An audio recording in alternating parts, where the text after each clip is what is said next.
Students, நம்ம already D-words வரைக்கும் பார்த்திருந்தோம். நீங்க answer the following questions வரைக்கும் மிஸ் உங்களை நான் ரைட் பண்ண சொல்லியிருந்தேன்.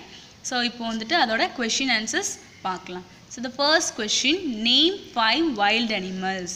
Elephant, giraffe, hippo, lion, tiger. 5 wild animals name எழுதிட்டு அதுக்கடுத்து ஒரு லைன் லீவ் பண்ணிவிட்டு 2ன்னு போட்டு எழுதணும். மிஸ் வந்து உங்களுக்கு ஆன்சர் கீ பேப்பரில் காமிக்கிறேன். பட் உங்களுக்கு கொடுத்த ஆன்சர் கீ பேப்பரில் 3 லெசன்ஸ் வரைக்கும் தான் இருக்கும். ஸோ அதனால் மிஸ் என்ன பண்ணுறேன்னா அவங்களோட வீடியோஸ்லேயும் அந்த லெசனை நான் அந்த கொஷின் ஆன்சர்ஸை ரீட் பண்ணுவேன்.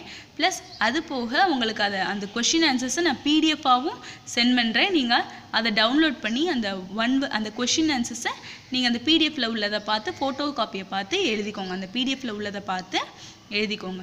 ஓகேங்களா? Second question, name 3 animals that eat only plants. Elephant, giraffe, zebra. Third question, name 3 animals that hunt other animals and eat their flesh. Lion, tiger, wolf. Next, fourth question, where do birds live? Bats live in nests.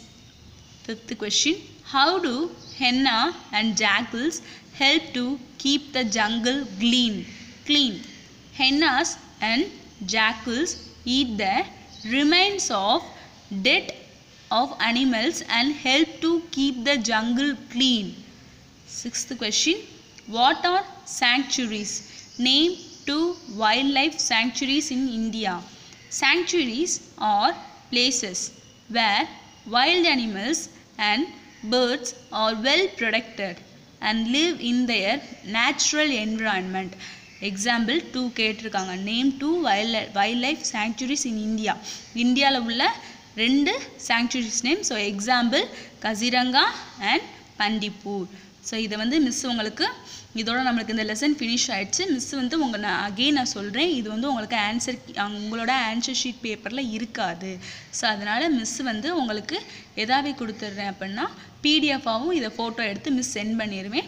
வீடியோஸில் நான் இதை read பண்ணியும் காமிச்சிருக்கேன். நீங்கள் PDF open பண்ணி நீங்கள் அதை download பண்ணி நீங்கள் வந்து உங்களோட சயின்ஸ் கிளாஸ் ஒர்க் நோட்டில் கண்டினியூஸாக எழுதுங்க. ஓகேங்களா? தேங்க்யூ.